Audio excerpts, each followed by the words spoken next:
Hello, everyone. I'm Dr. Marty Ross, and this is another Conversations with Marty Ross MD tonight. It's a webinar where you get to talk about Lyme disease. We get to talk about Lyme disease. And the webinar is created with your questions. So it's important that you actually ask questions. So for those of you that are new here, the way that you participate is ask those questions. And over here on the bottom of the screen on the right-hand side there, you'll find a chat box that you can use to write questions to me. The thing I ask is, as you're writing your questions, only hit the enter key one time after you complete your whole question. And the reason for that is that each time you hit the enter key, it actually sends separate questions by directions. And that gets a little hard for me to manage as I'm trying to find the various parts of the questions to respond to what you've asked me. All right. So that's what I ask. I am creating a recording of tonight's webinar. You should get an email from me tomorrow morning. Now, last week, it took a whole day for me to navigate an edit that I was having some trouble with. So that's not common, but usually I will get that recording out to you the next day. So tomorrow morning, look in your email box somewhere probably around 7:30 in the morning to see the links to the recording. Now, if you happen not to get that email from me, it's very simple to find the recordings. There's a number of ways you can do it. Number one, I post the recordings on my Facebook page, the Treat Lyme Facebook page. So that's Facebook /Treat Lyme. Okay. And that's Lyme, Lyme, as many of you know. The other thing, the place you can find it is on my supplement store, Marty Ross MD Supplements, on the homepage. If you scroll down to the bottom, I always post the most recent webinar there as well too. And then finally, you can get a copy of it on my Treat Lyme information website, and that's at treatlyme.net. On the homepage, it's all the way at the bottom, or you can click on the webinars page there, and that will take you to go down to the bottom there, and you'll find it. Now, on that page, you can actually click it in a way that you can watch multiple recordings, old ones that I have done in the past as well too. Okay. So that gives you some background there. Now, as I'm taking your questions tonight, I'm going to post them on the screen so you can see them. Just be aware that they don't show up in the recorded version, so I'm going to read them, okay? So you're going to hear me reading them as well. I answer your questions to the best of my ability. Sometimes I get stumped, and sometimes you have new ideas that I need to look into too, okay? All right. So let's go ahead and get started here. Let's see here. First question is from Jennifer.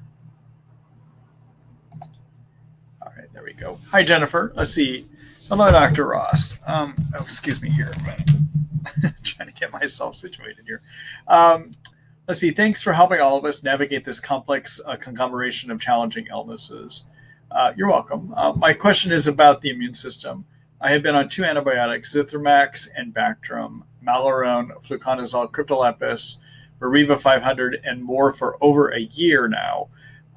Overall, I'm improving, but in the past 4 months, I've gotten upper respiratory infections twice with fever, cough, aches. I'm wondering if the antibiotics are weakening my immune system, or is this a sign that my immune system is back on board?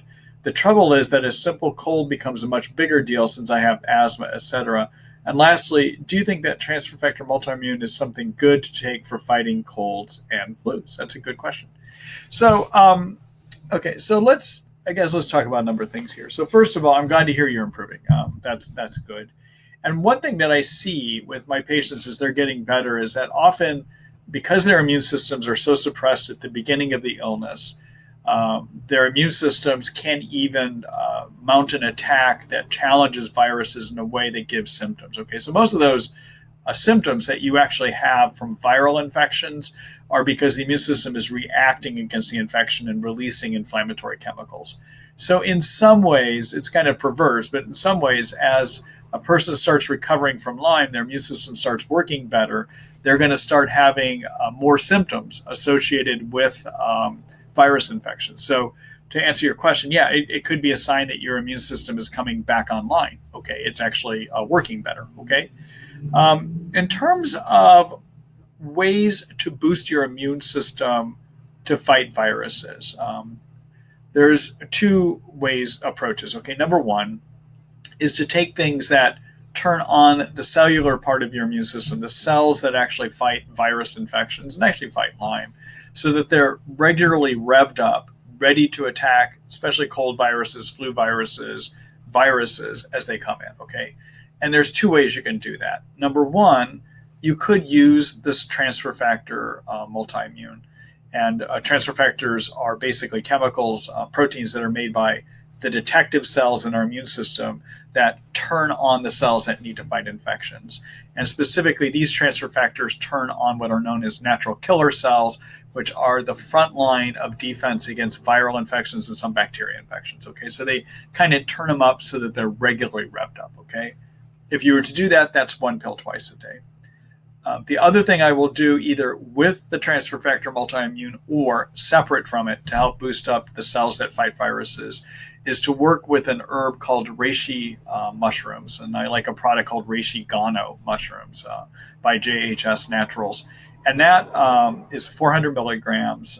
Reishi is a type of mushroom that just also turns on the cells globally that fight infection, okay, fight virus infections.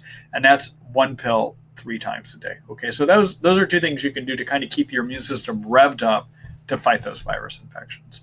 And then finally, anytime at the first sign you're starting to get a virus, whether it's cold virus, intestinal virus, any kind of virus, you want to just acutely charge your immune system to attack it, okay? And what's a good way to do that is to use a protein made by your thymus gland called thymus protein A or thymic protein A. And a product that does that, that has that, is something called ProBoost. And the way you would do that, it comes as a packets of powder, and you would want to take one packet under your tongue every 2 hours, 3 times on the first day, and then one packet under your tongue 3 times a day on the second day. You only use it for 2 days, okay? All right, now, if you want to see this information written down with some more detail, take a look at Treat Lyme. I'm just going to show it to you here real quick.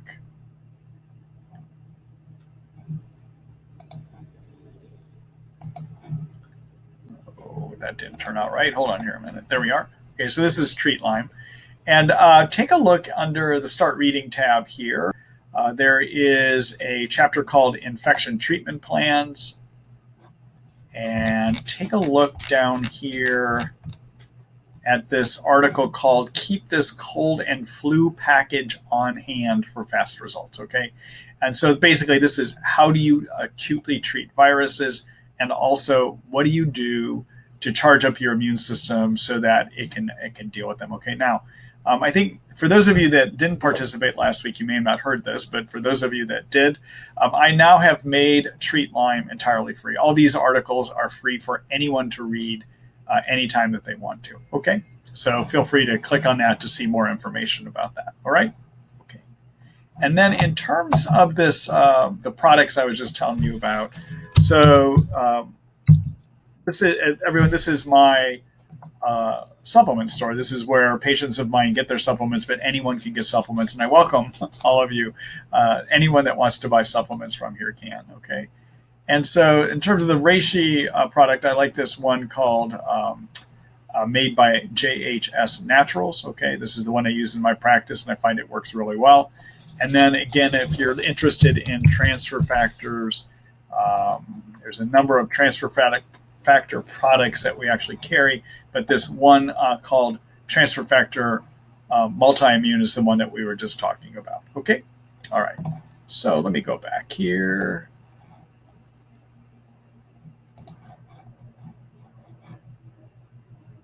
Let's see, there we go. All right, so I hope that gives you some useful information there, Jennifer, and I think I answered all parts of your question. All right, good luck to you.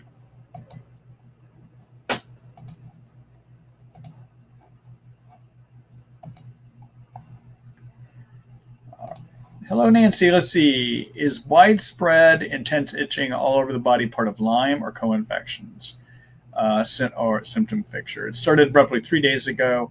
I've been on Banderol, Cementa, ashwagandha, turmeric for the past 5 months, and on Buhner herbs of knotweed, andrographis acida, lithro, hyaluronic acid for the past 3 weeks. Nothing different in my diet.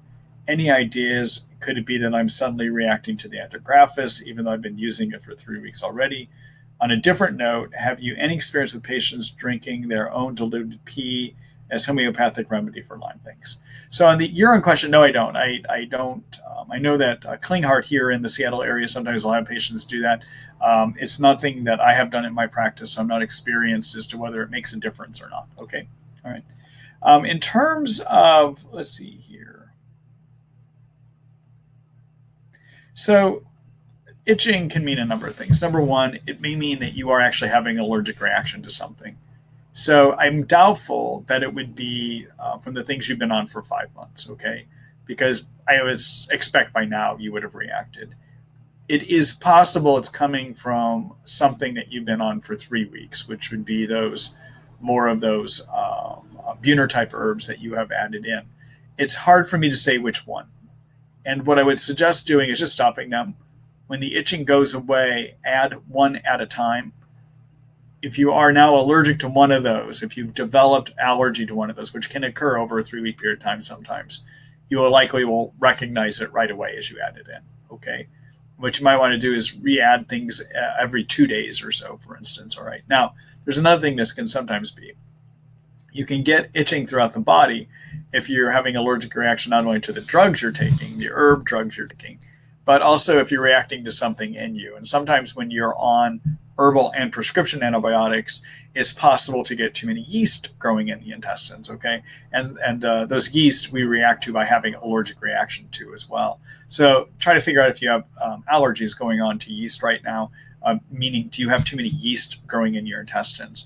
And some ways to look to see if that might be a problem is, are you having increased sugar cravings? Do you get worse if you have sugar? Do you have gasiness and bloating, any vaginal itching, vaginal discharge, any difficulty swallowing? Sometimes we can get yeast up here in our food pipe as well, too, that show up as difficulty swallowing. And then do you have any problems with increased skin rashes or acne? Okay, so the issue with those is when you do have too many yeast in the intestines, they release toxins that get into the bloodstream that make it easier to get skin rashes. All right. So those would be some things to look at as well, too. All right. Good luck to you, Nancy.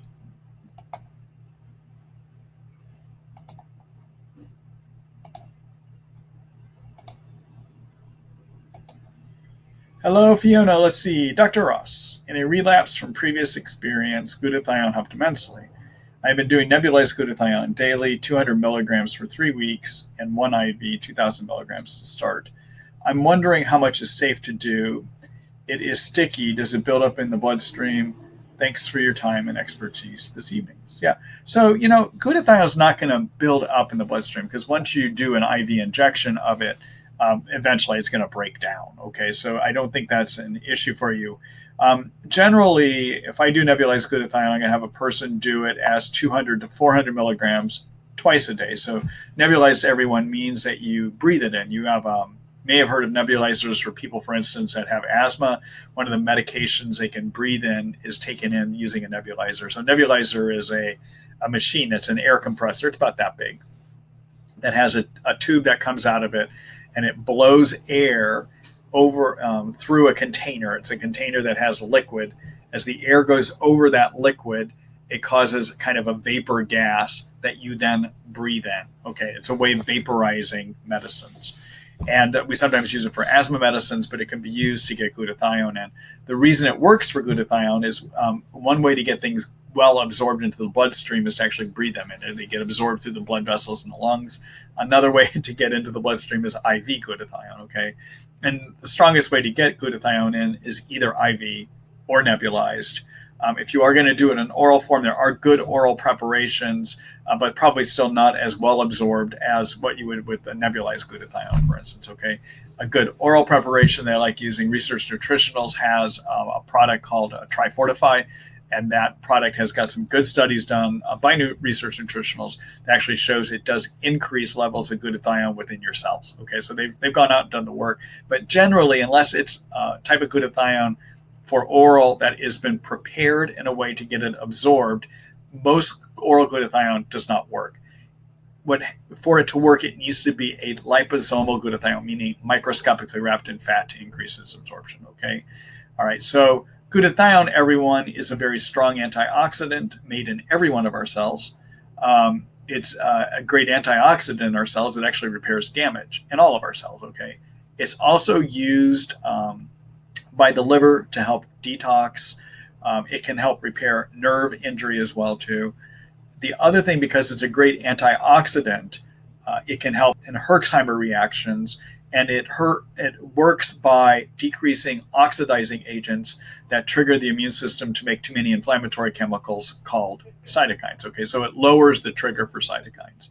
The other thing it does is because it helps support detox of the liver, it helps the liver remove toxins that are also triggering more cytokines to be made in a Herxheimer reaction. Okay, so so using glutathione is a good way of lowering excess cytokines that are making you feel bad in Lyme, and can also be used to help with Herxheimer reactions as well too. All right. So for those of you that want to read more about this or see more detail about it, take a look at back here, back at Treat Lyme.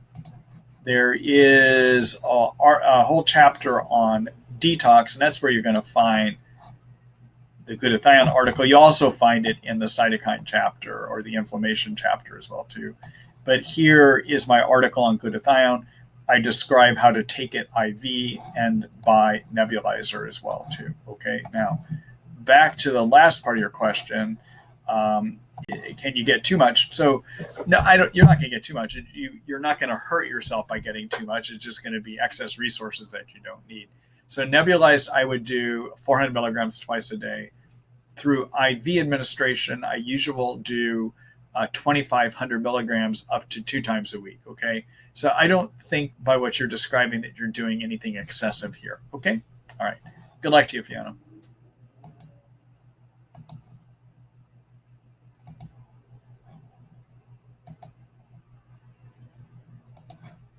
Hello, Jackie. Let's see. Hi. After months of rifampin and plateau in symptoms, I went on rifabutin for BART.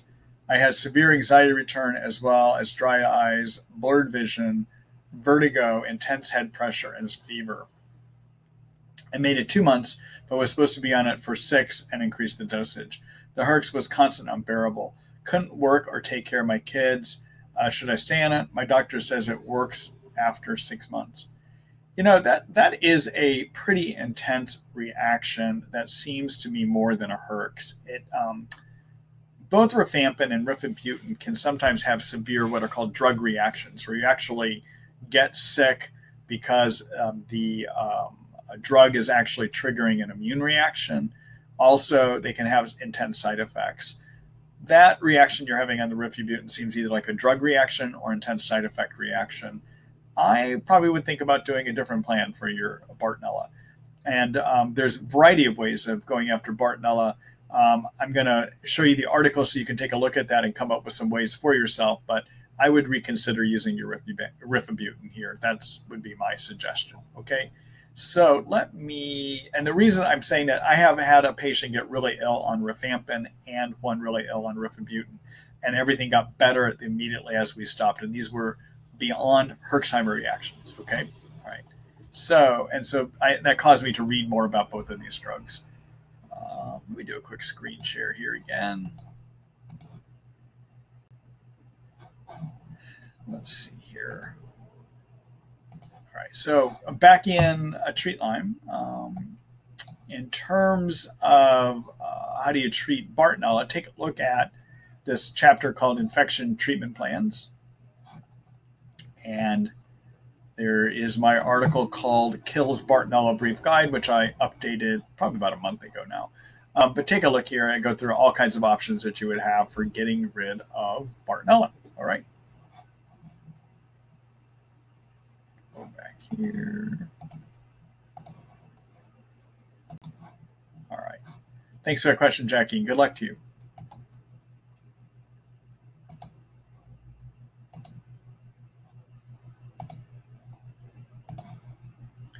Hello, Rita. Hello, Dr. Ross. I have Lyme and mold toxicity issues, recently diagnosed with Marcons.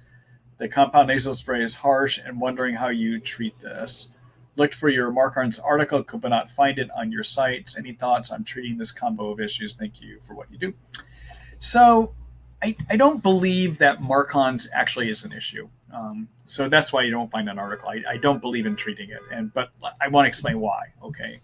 So Marcons, the idea of treating for Marcons, everyone, is a bacteria called methicillin-resistant coagulase negative staph. Okay, that's a mouthful, right?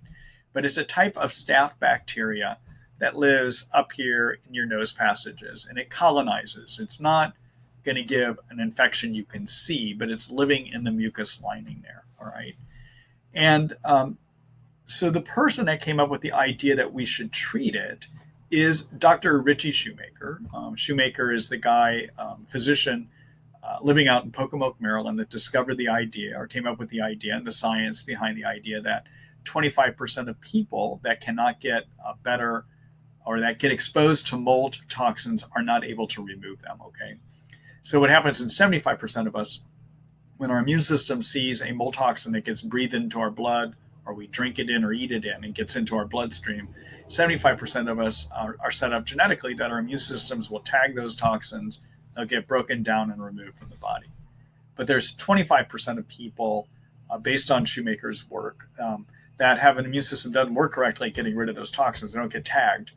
They go to the liver as a fat-based toxin. Now, the liver is supposed to transform things that are fat-based into water-based, okay? And once they get out into the intestines as a water-based toxin, they mix in with our poop and we poop them out. They don't bother us anymore, okay? But if our liver is not working correctly or they're not tagged correctly by the immune system, the liver cannot transform them from a fat-based to a water-based toxin. So they come out of the intestines as a fat-based toxin. They get out into the intestines and they get reabsorbed back into the bloodstream. So you got these toxins that just stay as a recirculating swimming pool, if you will. And those toxins inflame us and trigger excess cytokines, those inflammatory chemicals that make us feel bad. Okay, now mind you, Lyme disease symptoms are also most of them are from excess cytokines. So cytokines are chemicals made by your white blood cells when they see infections or toxins or parasites or viruses, and they're good. They're supposed to help turn the immune system on to fight those problems. But in certain illnesses like mold toxicity illness and like in Lyme, too many cytokines get made and they keep you inflamed. Okay, all right. So Richie Shoemaker not only came up with this idea that we have mold toxins, he went one step further and said, okay, if we remove mold toxins from somebody and they're still staying sick, there must be something else that's inflaming them. All right. Now, Shoemaker doesn't believe in Lyme disease. He doesn't believe in chronic Lyme disease. He did at one time. He actually used to be a member of ILADS. He no longer is. He doesn't believe in chronic Lyme disease, okay? So because he doesn't believe in chronic Lyme, he doesn't acknowledge that chronic Lyme can be the thing that keeps inflaming you, that keeps your immune system making too many cytokines. So he came up with this elaborate theory of other things that might be inflaming you. And one of those is this bacteria infection up in your nose passages called Marcons, okay? All right, and so he calls this whole syndrome, he calls it chronic inflammatory response syndrome, triggered initially by mold, and if that isn't taking care of it, then you're supposed to, with his theories, look to see if you have this bacteria infection up here, and then try to get rid of that bacteria infection, okay? So here's the problem. You can't barely ever get rid of that infection. And even if you do, it keeps coming back again and again. And even Shoemaker, off record, will acknowledge you barely can't get rid of the infection, okay? Even in periods of time where I have gotten rid of the infection when I used to treat it, people didn't get better, all right? And so I have stopped treating for it because you can't get rid of it. Even if you get rid of it with your nose spray and your oral antibiotics, it's going to come back. And you're going to keep trying to treat it. And even when you get it removed, it's not going to make a difference, all right? What is going to make a difference is keep trying to treat for Lyme, which probably ultimately is what's triggering inflammation even after you get your mold toxins out, all right? So I'm not a big believer in Shoemaker's theory I do believe in his theory about mold toxins. I believe that's accurate. But the other parts of his theory that mold toxins and other things set up chronic inflammation, I think in people that don't have Lyme may make a difference. But in Lyme, the big issue is Lyme. And he just flat out ignores that as a problem. Okay? All right. Thanks for that question, Rita. And good luck to you. I wouldn't treat it. Actually, I would go on, keep working on your Lyme, actually. Okay? All right. Good luck to you.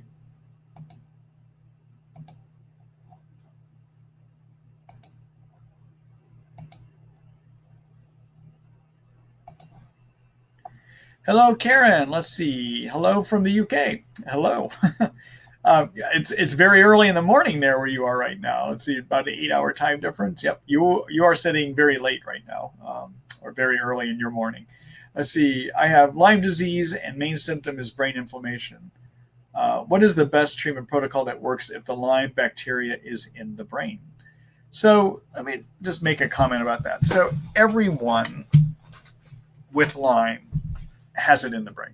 It's just that in some of us, the symptoms are more severe in the brain than in others. Okay. So there's studies that show that within hours of getting your tick bite, that Lyme has already crossed over into the brain. All right. It gets in there in everyone. Now, that doesn't mean that everyone's going to have severe brain symptoms. All right. Some people do, some people don't. So the main thing you want to do is make sure that I would suggest is treating with antibiotics that stand a good chance of getting into the brain. All right. One way to do that is IV antibiotics. But I find even with bad brain Lyme, oral antibiotics can work pretty well. So I would make sure that you're taking antibiotics. You want to do antibiotics either IV or oral that treat all three forms of your Lyme germ. So the three forms are spirochete. There's a microscopic cyst form of the germ, and then there's also a Lyme that lives inside of cells that you need to make sure you treat for that too. Okay, you can do that through using a variety of oral agents. Rather than going through each one of them, what I'll do is I'll show you the antibiotic guide that I have written, where I lay out sample treatment plans for you. Okay. The other thing that I would consider doing is being on some glutathione that can help get the toxins out of your brain, can help as an antioxidant, help lower cytokine inflammation. I'd look at using that and also to help with detox. I would also work on lowering brain inflammation by being on curcumin. Curcumin is a derivative of turmeric, or a component of turmeric, and it works to lower inflammation cytokines that give you a lot of the brain symptoms as well too. Okay. I'm going to show you two things to take a look at here. Three things, actually. All right. Let me just do a quick screen share. All right. So, number one, you want to make sure you're on a thorough protocol that's going to support your whole body and work to get rid of germs. All right. So, number one, take a look at the Ross Lyme disease support protocol. That's what this is. All right.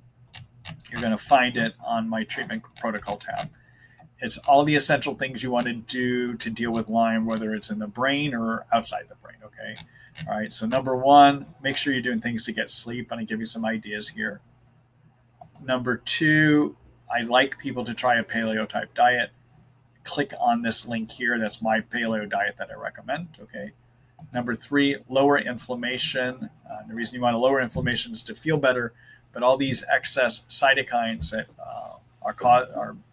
that are part of inflammation actually suppress your immune system. Okay. Number four, help your body deal with the stress. I like people being on an adaptogen, something that helps the body deal with stress. I like using ashwagandha for that. Number five, figure out if you have either low adrenals or low thyroid and treat those. Number six, be on a good multivitamin. Number seven, support detoxification. That's that glutathione I was just telling you about. Number eight, if you can, if it doesn't make you worse, try exercise. Number nine, I have a section in here about boosting the immune system, but essentially these first 8 steps boost the immune system, okay? But if not, there's some other ideas I have. Number 10, get rid of yeast because they trigger cytokines and they release toxins and make your brain not work correctly. All right, number 11, treat your Lyme infection, okay? Treat the germs with either oral or prescription antibiotics, okay? All right. Also, if you have severe neurologic Lyme, consider if you might have Bartonella as well too. All right. All right. Then, in terms of how do you treat Lyme? Well, what antibiotics would you use? I give you some in my treatment protocol, but if you want a comprehensive plan, take a look in the infection treatment plan chapter here. And this article called A Lyme Disease Antibiotic Guide gives you various options that you can use. Okay. I think those were the key things that I wanted to show you. All right. All right. Let me go back here. Oh, no, there was one other article I wanted to show you. Try to do that. Oops, that's not what I want. Oh, let me try this again. Hold on a minute. Okay, so actually, this is an article that I just posted. That is an older article, but I just posted up in Facebook the other day. Take a look under the brain and nerves chapter, and take a look at this article called Brain Fog and Lyme Disease. You can fix it. Okay, where I talk about which infections you might want to treat. I talk about glutathione. I talk about doing brain repair in here. Okay, so do the treatment protocol, do things to help support your brain tissue. All right, and then and yeah, that should get you started here, get you in the ballpark. Okay, all right. Oh, and then follow my antibiotic guide. I knew there's a third thing. It's been a long day here, so I'm blanking there a little bit. Let me go back. All right. Karen, I hope that gives you some useful information there. Okay. All right. Good luck to you.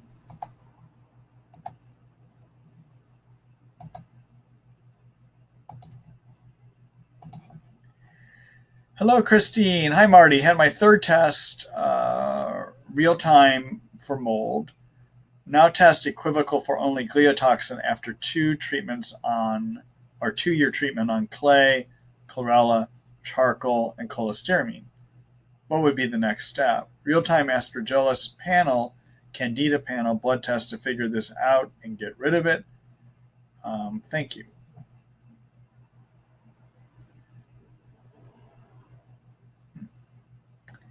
So I have found, and so I guess part of my problem is I don't know if you're still symptomatic. So it depends. If you're still having symptoms that suggest bull toxicity, then you might want to keep treating longer to get the gliotoxin to the point that it's not showing up at all. Okay, so I don't think you need to do more testing, but you might want to look to see if you're still symptomatic. If you're not symptomatic, then I don't think you need to do anything more for it. Okay, all right. Good luck to you.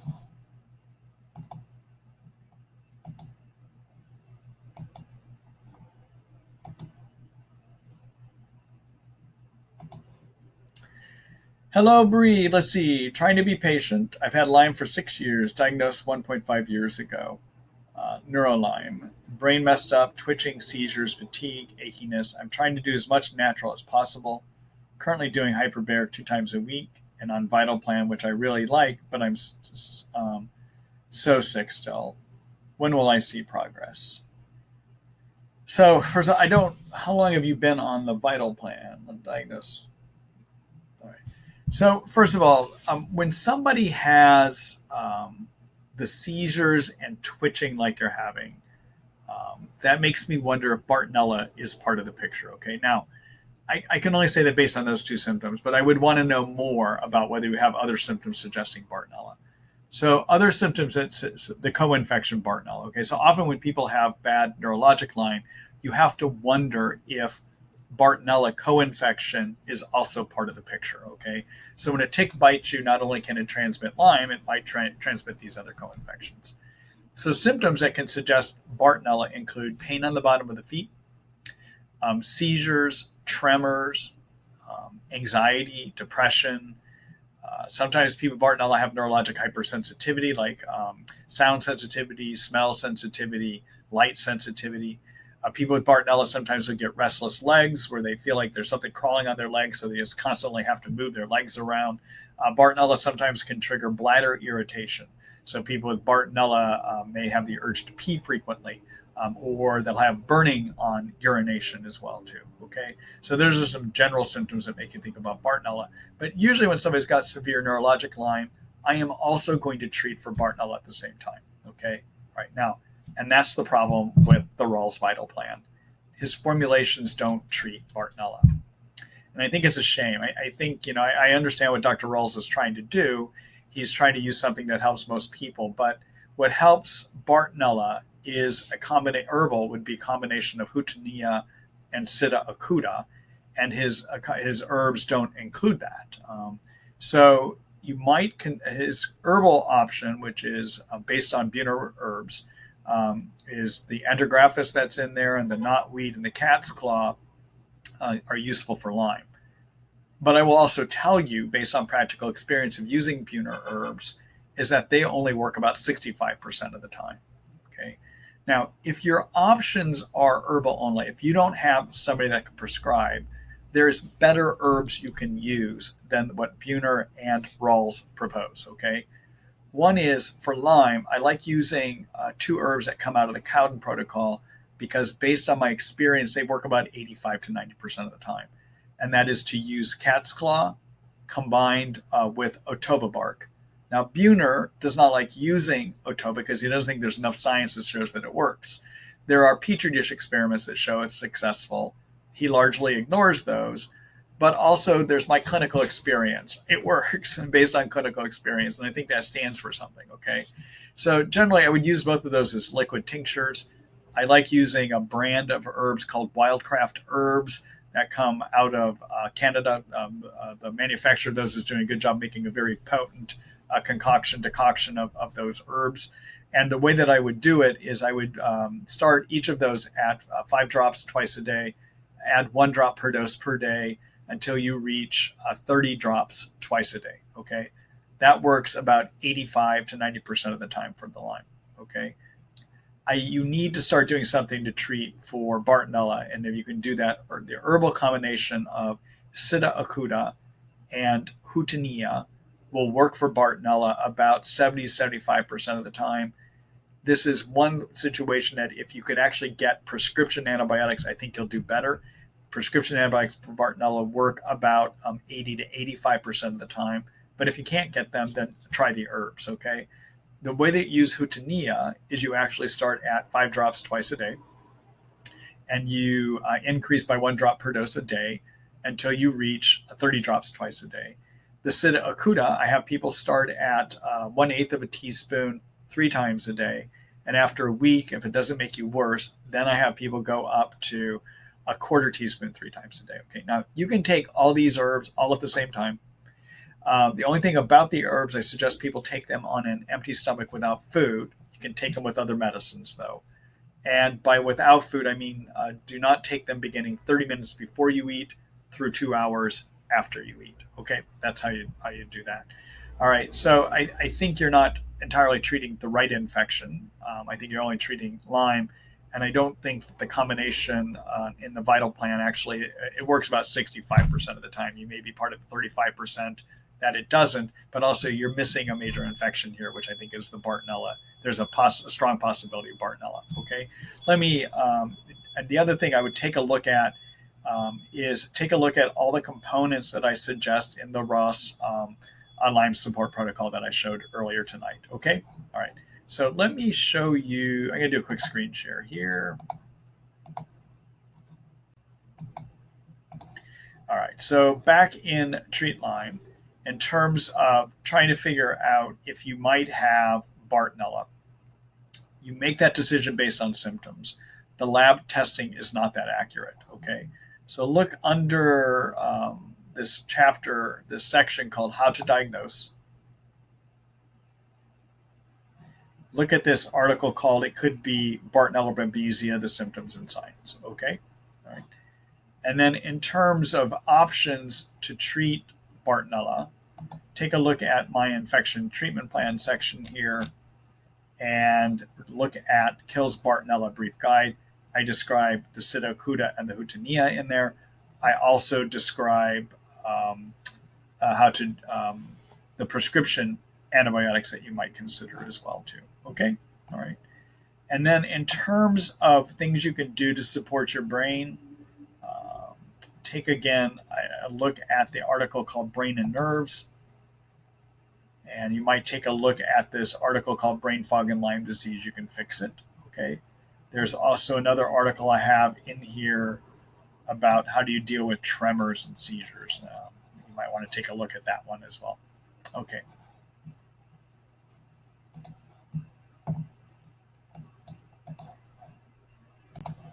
All right. Bree, I hope that gives you some useful information. Good luck to you.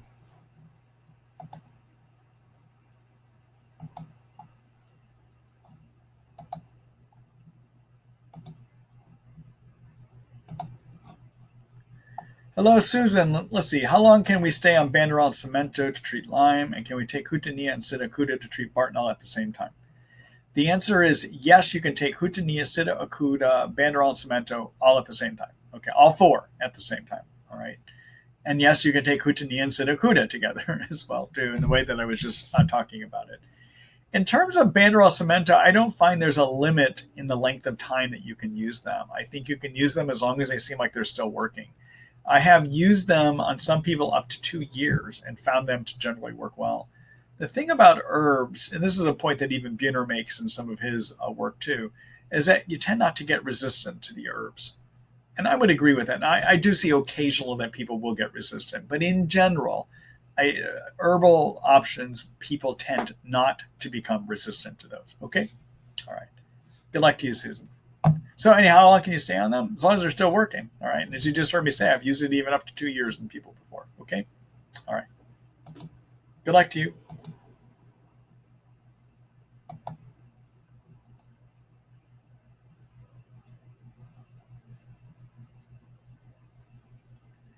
Let's see.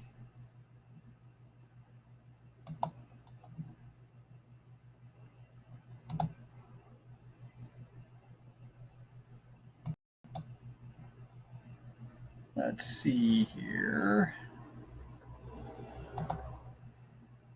Spam Dr. Ross Talks. I'm not sure what you meant by that, if that's your name or what, but anyhow, are humic and fulvic acid supplements helpful? I don't know. I haven't actually used them as part of my practice. I can't comment. I'm not sure. All right. Good luck to you.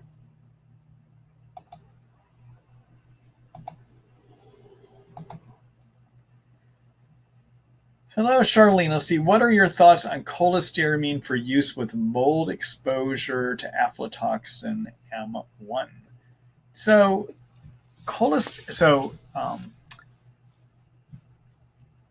the issue with mold is not exposure. The issue is if you've been exposed, are you one of the 75% whose immune system works correctly and can remove mold toxins? Or are you a person that's one of the 25% that cannot remove mold toxins? Okay.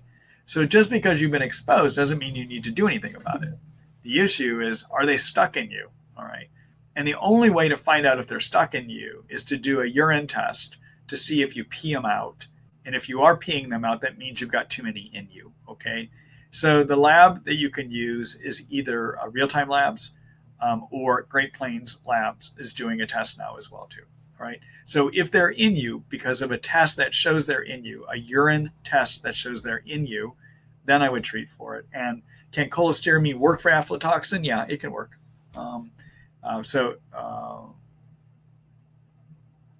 Yeah. All right. There you go. Thank you for that question.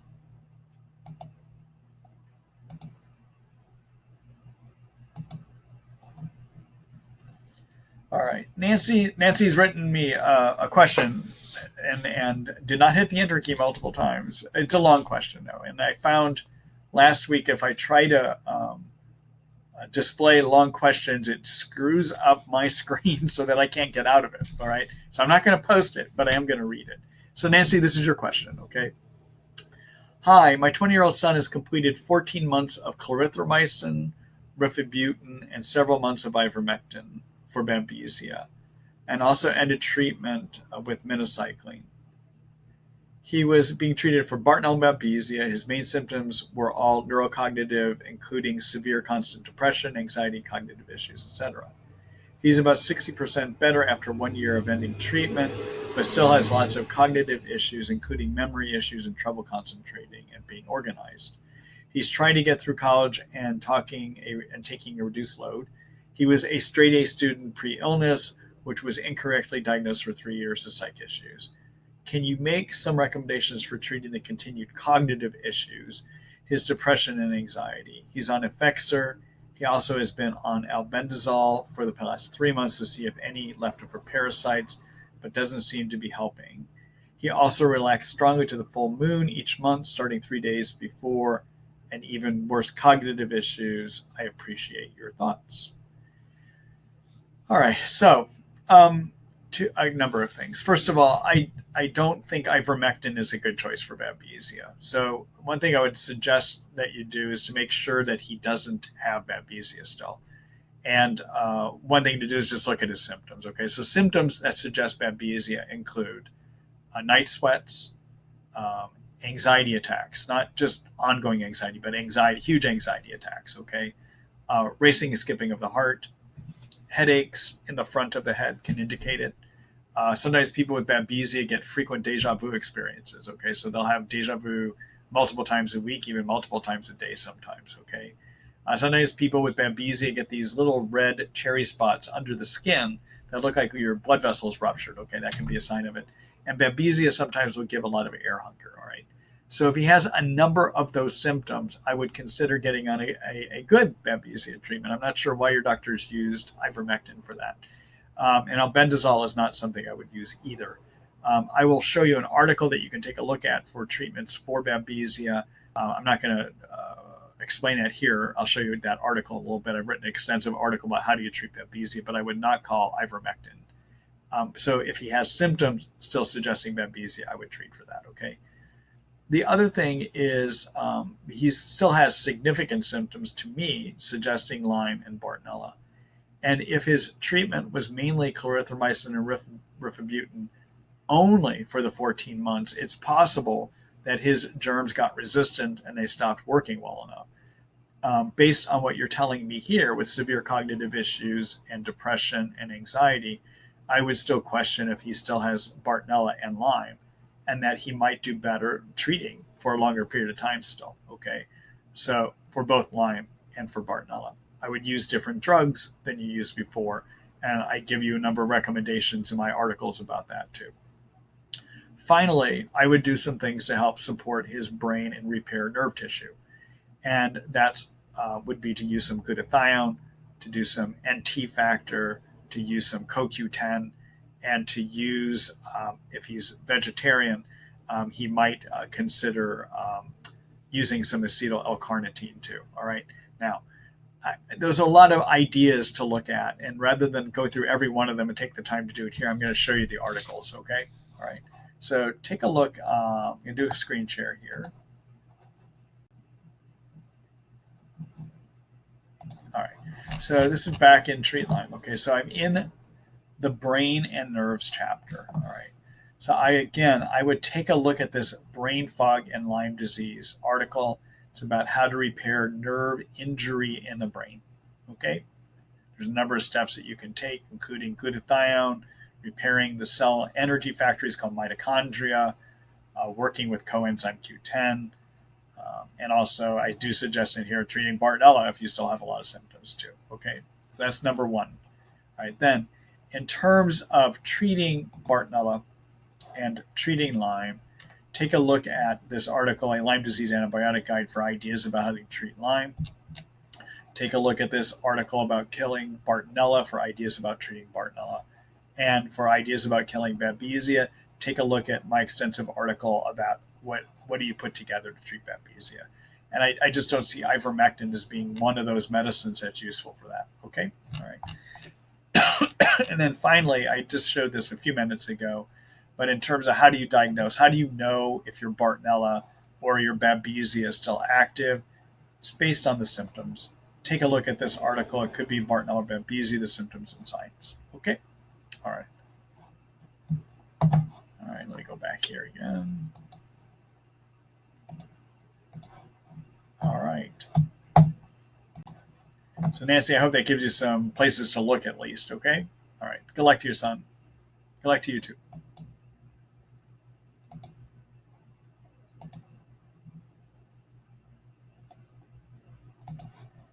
Hello, Sean. Hold on here just a minute. Yeah, I have a drink of water.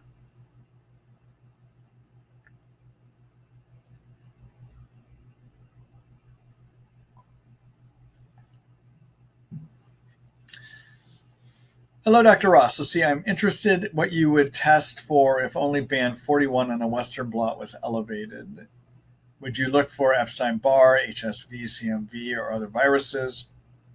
Secondly, at what age would you think a child's immune system is capable of eliciting immune response that would induce an active infection on blood tests for tick-borne diseases? So in terms of children, I usually would consider doing testing at about a year or older. Okay, that would answer that question. In terms of 41, so things that can trigger band 41 to be positive actually that are not Lyme would be if he's ever had infections from benign infections from other bacteria that happen to have a tail on them or a flagella.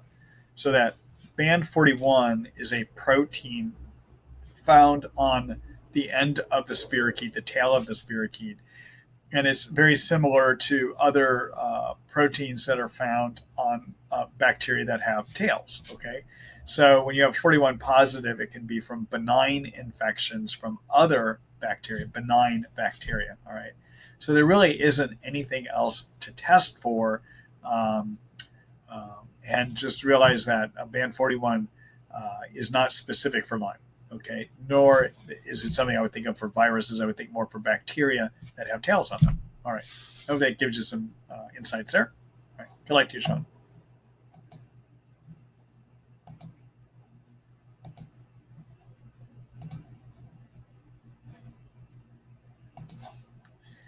Hello, Karen. Let's see. Hello. Thank you so much for all your help. Are there any contraindications to self-treating Lyme with herbals? Both my daughter and I have recent chronic Lyme diagnosis and have not started treatment yet. We do not have a Lyme literate doctor in Florida. Thank you. So, Karen, the big thing is most of the herbs are actually relatively safe, although there's a Marty Ross rule of thumb, okay, which is anything can happen to anyone with anything, okay, meaning even the common side effects you may have another side effect that's unique to you and how that herb or prescription medicine interacts in you. I would point you towards the Ross Lyme Support Protocol, which is designed to deal with all aspects that are going to help improve Lyme. I showed that earlier tonight. You can find it at treatlyme.net. The biggest thing you have to worry about by being on any of these is that as you start treating Lyme and killing germs, you might trigger something called a Herxheimer reaction. And what happens in a Herxheimer reaction is as the immune system sees the dead bug parts, it reacts by making more inflammatory chemicals called cytokines. And most of your Lyme symptoms are actually excess cytokine symptoms already. So you can see a severe flare in your Lyme symptoms as those cytokines go up. The Ross Lyme Support Protocol is designed to deal with that because it builds in using curcumin that lowers cytokines and glutathione that also helps lower cytokines as well too. All right, that's your biggest risk. Generally, the herbs are pretty safe, but I would build them within a whole protocol. So getting rid of Lyme is not just about killing germs. You've got to do a whole program that's going to help support your immune system, which involves getting sleep, being on a good herb that helps your body adapt to stress, getting yeast out if yeast happen to be there, being on things that lower cytokines, helping with detox, being on a good diet. All of those things I mentioned in the Ross Lyme Support Protocol. And I give you herbal and prescription options, but if you can't get help with prescriptions, then look at each of the herbal options that I give you there. Okay? All right. The other thing is if you're going to do it herbal, make sure you're using quality products, okay? There's a lot of herbal medicine garbage out there. In fact, there's been a lot of groups that have gone in and pulled supplements off the shelves in various supplement stores and found that a lot of these are not using really good active ingredients, or the ingredients aren't even really in there, okay? So one of the reasons I maintain my Lyme disease supplement store, Marty Ross MD Supplements, is I'm using brands that have a track record. They've been shown to actually put in there what is supposed to be in there. And they're using high quality products, so high quality ingredients to stand a better chance of working. Finally, I also choose products through Marty Ross MD Supplements that are not using a lot of garbage artificial fillers that might hurt you, okay? So the other thing I would warn you is, yes, supplements cost money, but if you go cheap, you're probably getting garbage products, okay? So take a look at Marty Ross MD Supplements if you're looking at what I would call high quality brands and high quality products as well too, okay? You can find that at treatlyme.com. Good luck to you, Karen.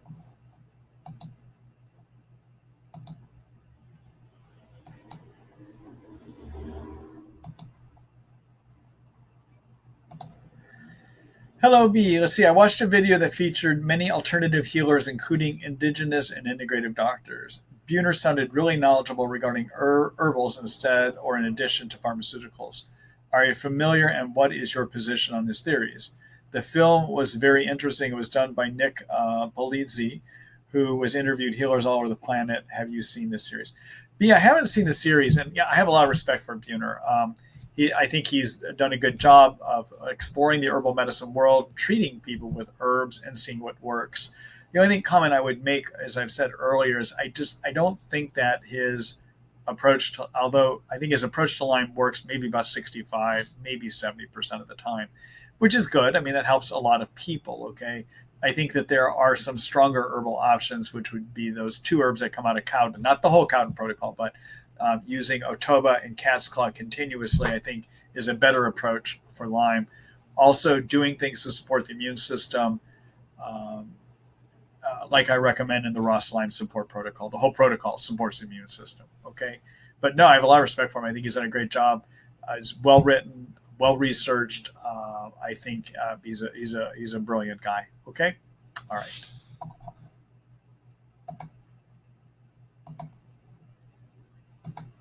Good luck to you, B.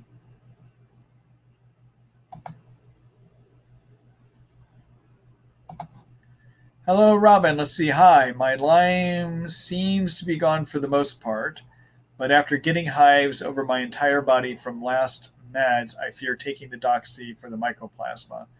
I still have mycoplasma, constant chest congestion, and sometimes shortness of breath. Am I being too fearful and just take the doxy? Also, will this bring back old other symptoms that are gone or bad herxing? Um,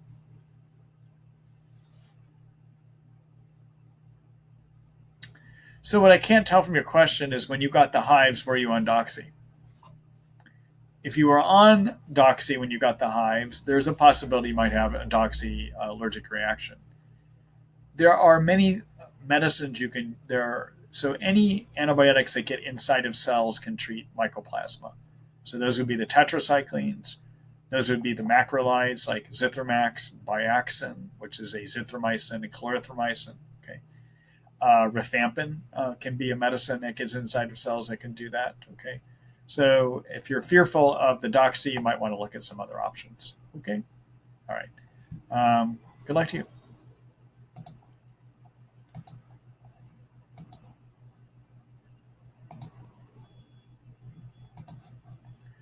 Hello, B. Let's see. Skin rashes and itching also can be Morgellons. I would agree. But keep in mind that itching by itself generally is not Morgellons. Although, I mean, it can be an early manifestation of it, but usually Morgellons is going to have some kind of a rash or skin breakdown that's part of it. Okay. Um, Itching in and of itself often is allergic to something. Sometimes it also can occur if you have dry skin. I forgot to mention that earlier. Make sure you don't have dry skin. Dry skin always itches, okay? The third thing that can give a lot of itching is if you have liver illness and you're starting to build up high levels of a chemical called bilirubin. Increased bilirubin will give a lot of skin itching as well, too. Okay? All right. Thanks for that comment, B.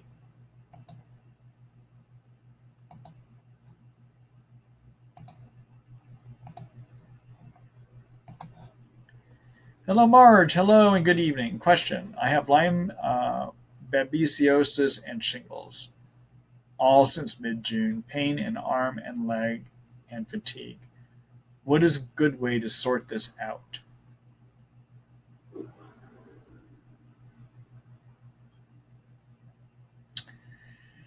Marge, I would so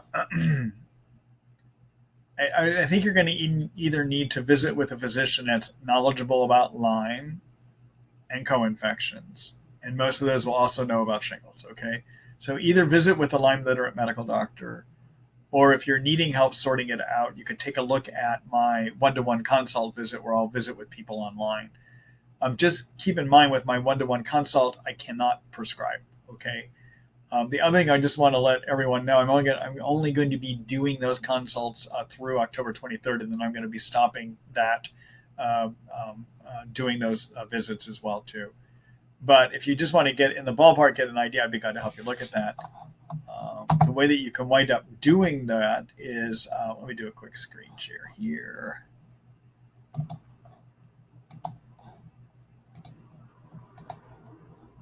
Oh, I guess that didn't share. Hold on here a minute. I'm going to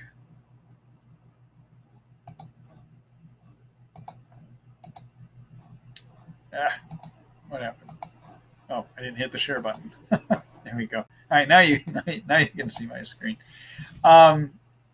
So take a look at this private consultations tab up here. And that describes how I might visit with you online. But again, this is a service I'm going to be doing till about October 23rd, and then I'm not going to be available to do that anymore. Okay? All right. Read through the whole page to see if this is something that would interest you. Okay? And if it does, go ahead and reach out to me, either by calling or by just leaving your information here. Okay? All right.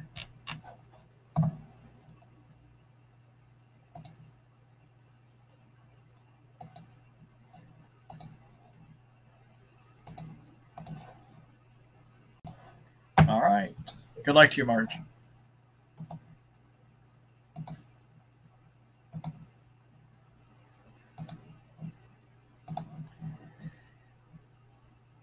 Hello, Deborah. Hi, Dr. Ross. Hello. Let's see. I had a recent provoked urine test for heavy metals. It showed an elevated lead and antimony levels. What would you recommend? To lower these levels, DMS. Oh, I see. There's a second part to your question here. To lower these levels, DMSA, EDTA, IV, or oral. Thanks. So, as long as your gut is working and you're not throwing up medicines and you're not having regular diarrhea, I don't think you need to do IV because your oral medicines will be absorbed. All right. And it's cheaper to do oral chelation than it is to do IV chelation. So I would go oral. And the agent that works well orally is DMSA. You can take that as a pill. So that's what I would do. I would look at using DMSA. Okay. Now, sometimes when you chelate, it can be hard. It can really fatigue you. Okay. If you have Lyme. So if you don't have Lyme, or even if you do have Lyme, the most aggressive way that you can use DMSA is to take it based on your body weight. You take a total of 20 to 30 milligrams a day divided into 2 or 3 doses for 3 days in a row. And then you take 11 days off. Okay, so it's 20 to 30 milligrams per kilogram of body weight. And roughly, you take your pounds and divide by 2.2 to come up with kilograms. Okay. And then, so you do 3 days on, 11 days off. That's aggressive. The days you don't take DMSA, you're going to wind up needing to take minerals to replace good minerals that are getting pulled out by the DMSA as well, too. Okay. And on the days you take DMSA, you don't want to take anything with minerals in it. All right. Now, another way to do it is to go slower, but it still work. And that's to take a 500 milligram DMSA pill every 3 days. All right. So it's a more gentle way of doing it. And again, on the DMSA days, don't take minerals. On the non-DMSA days, put minerals back in. Okay? All right. Good luck to you, Deborah.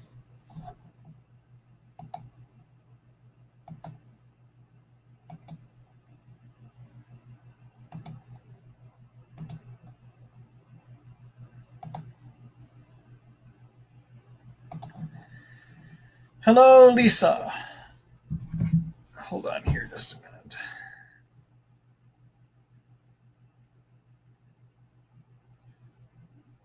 Okay. Good evening. Wondering what your thoughts are about IV vitamins. Some are saying they can be very curative for Lyme disease. I think they can help, but not necessarily cure. Secondly, I would love to take advantage of your phone consults, but do not have a local doctor willing to carry out your orders. Do you have someone who will work with you that I can also Skype with since I'm on the East Coast?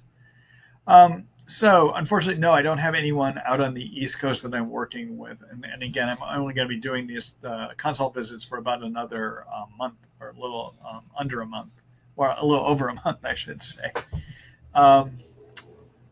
I'm not sure who to steer you towards out of the East Coast. I'm sorry about that. In terms of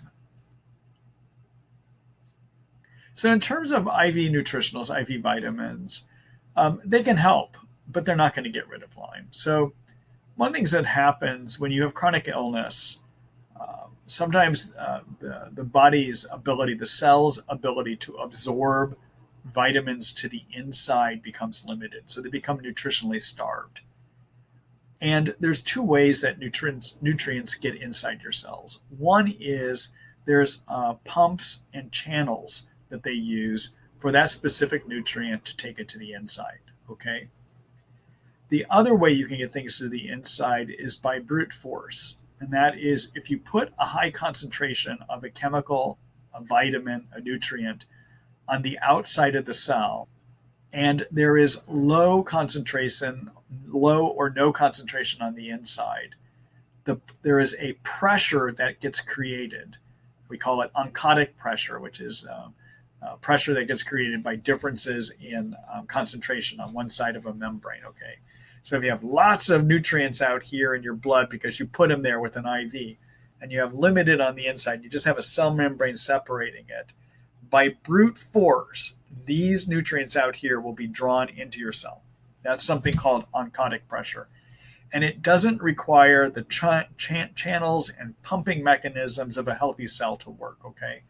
So what can happen is, again, when you become ill, the active way that cells take nutrients in sometimes will not work. They're just not working well enough for their channels and their pumps to work correctly, okay? So the other way of building those nutrients in is to, by brute force them to the inside using this idea of oncotic pressure, which is take IV nutrients, because at high concentrations that builds up enough on your cell membrane, this side of the cell membrane, so they can work their way in. So yeah, they can help. They can get your immune system working better. They can help your cells function better too. Will they cure you of Lyme? No, they're not going to cure you. I agree. They're going to give you some help. Okay. All right. Good luck to you, Lisa. Thank you for the question.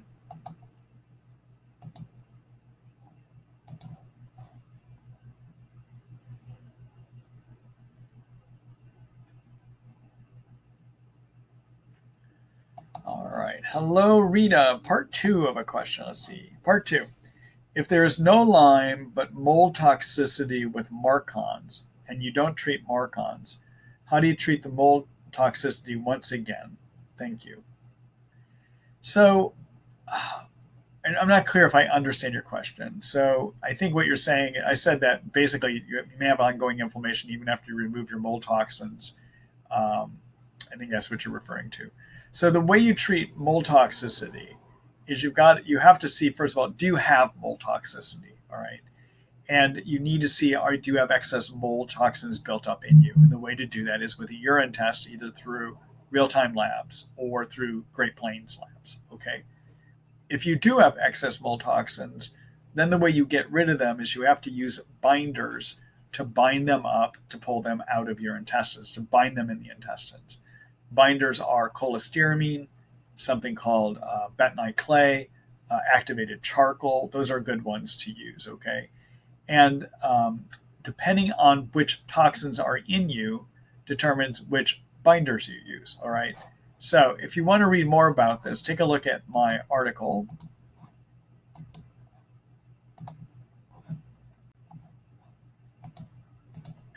All right, so take a look in the chapter on my detox chapter. And take a look at the article called Mold and Toxin Illness in Lyme Disease, okay? All right, or Mold and Lyme Toxin Illness. In here, I describe how do you figure out if you have the problem still, and depending on which toxins are elevated, which binder do you use, okay? All right.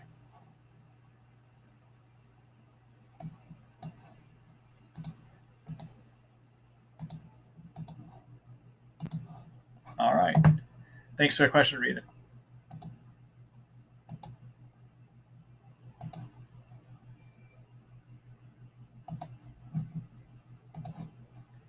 Hello, Carla. Hold on here a minute.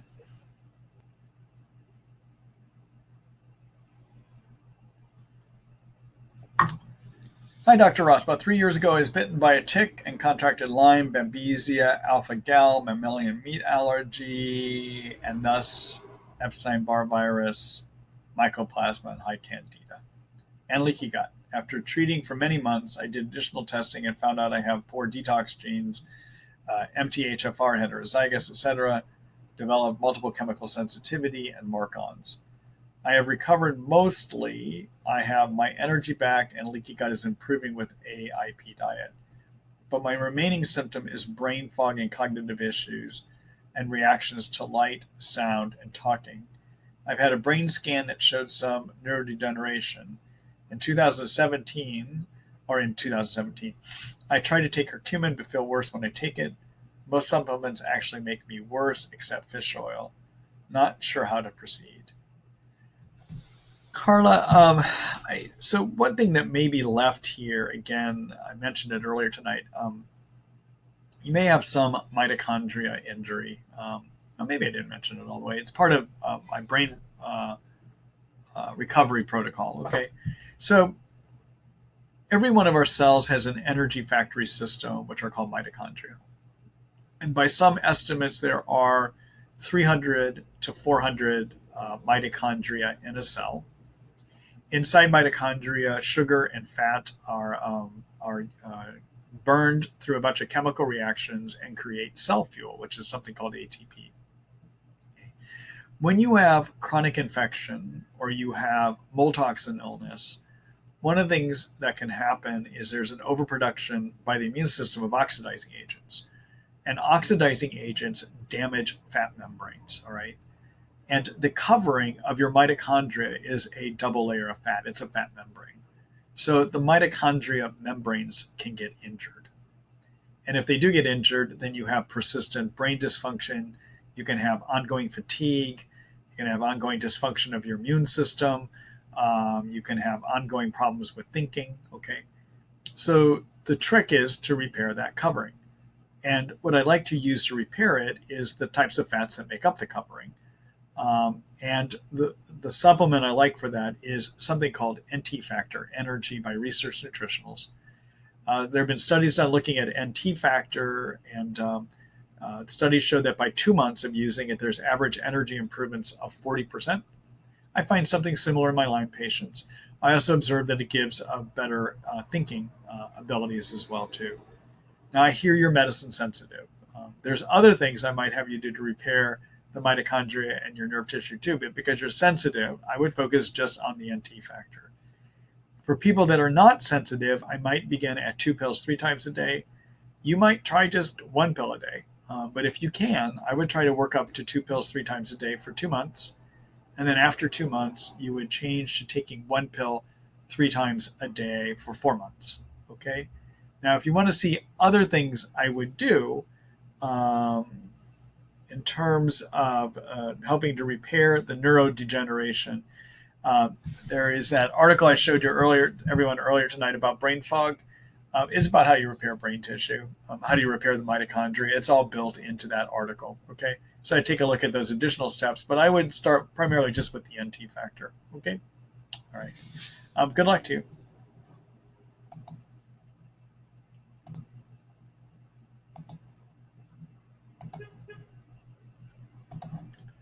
Hello, Sue. Let's see. Thanks for all you do, Marty. You're welcome. How would you treat autoimmunity in the brain with symptoms of total body numbness, brain agitation, increased body pain, inability to organize, irritability?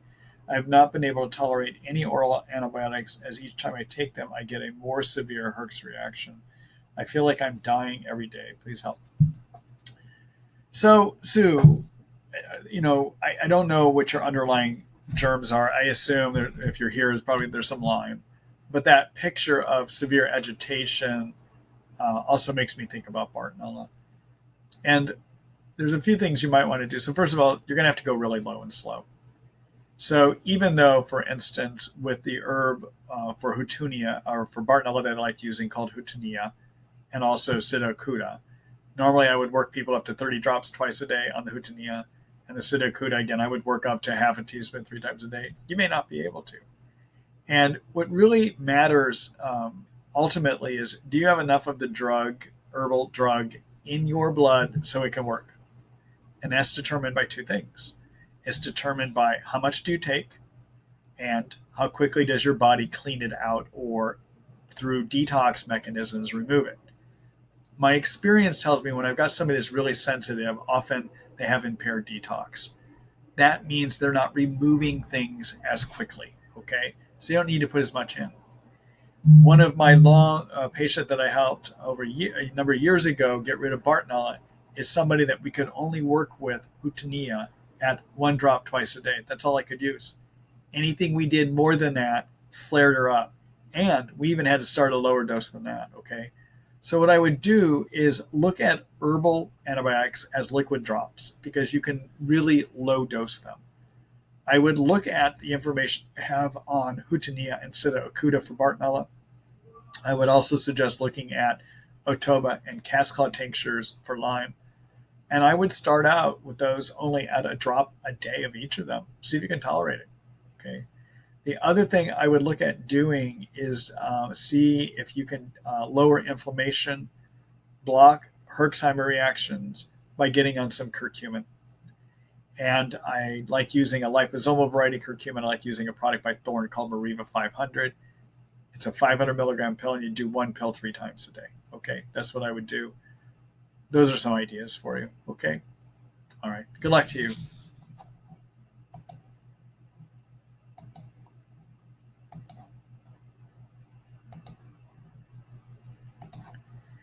Hello, Brenda. Let's see. Hi. Have Lyme and recently have had severe pain in kneecap. Any recommendation of what would be best relief?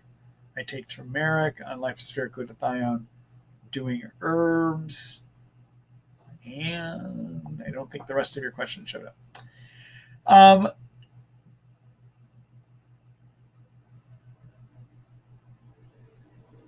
Well, you're already doing two things I would do. Make sure that the turmeric or curcumin that you increase up to 1,000 milligrams 3 times a day. Glutathione I would take as 400 to 500 milligrams twice a day. The other thing you might consider adding in is magnesium, and that's because it relaxes muscles, might help with some of that calf pain. And the way that I use magnesium is you can take up 400, 600 milligrams at night before bed. That dose might make you sleepy, actually. Okay, that's why you take it at nighttime. The other thing about magnesium is to be aware that magnesium sometimes can give diarrhea. So if you start getting diarrhea, you may need to back down on the dose that you're taking of that. Okay? All right. Thank you for that question. Good luck to you, Brenda.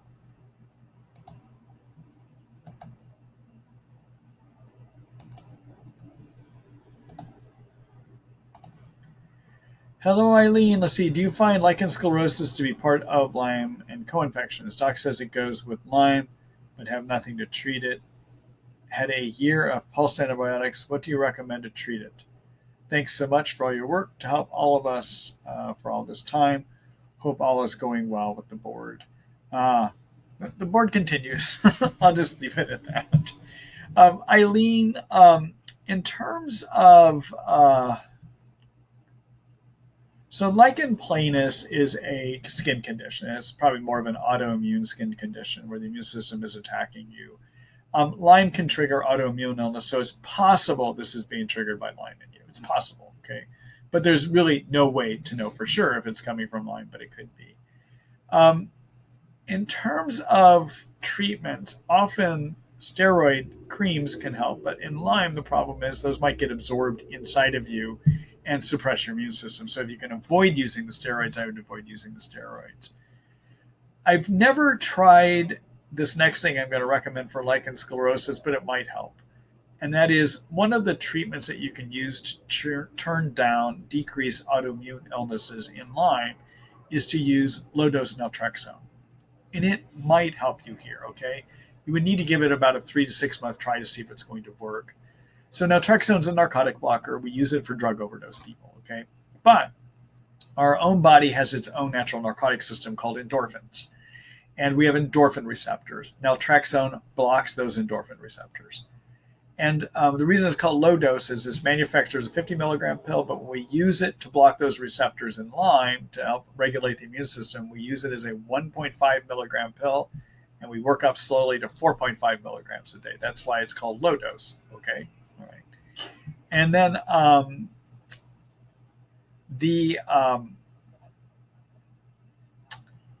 so anyhow, what happens when you do a temporary blockade of those endorphin receptors, brain doesn't like it, and it communicates with the cells in the body that make endorphins, and it tells them to make more endorphins. All right, and so they do. And the other thing that happens is during that blockade is the endorphin receptors on the cell on those endorphin receptors actually become more sensitive to the endorphins. Okay, so after the blockade goes away, after the medicine wears off, you suddenly have more endorphins landing, and those endorphin receptors are more sensitive. And that has the effect of turning down autoimmune reactions. All right. It's slow acting, it takes time. There's a whole article I have on my website about low dose naltrexone, so you may want to take a look at that for more information. But that might be something that you consider doing. Okay. All right. Good luck to you, Eileen.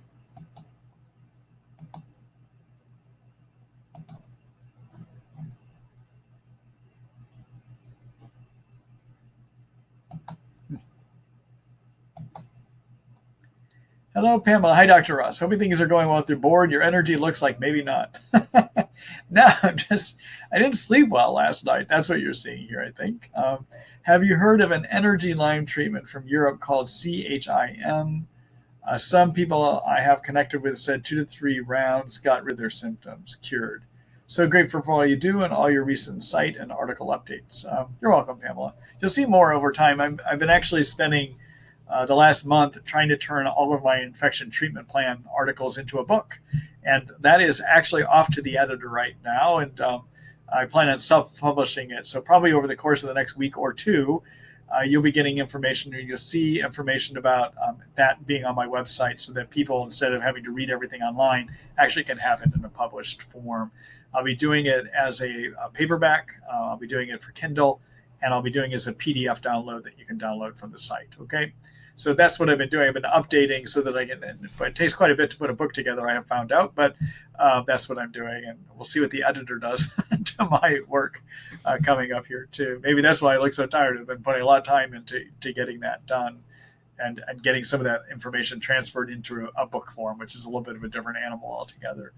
I have not heard of the CHIM. I'll have to take a look at that. So I can't give you any comment on that. All right. But thank you for your comments. Good luck to you, Pamela.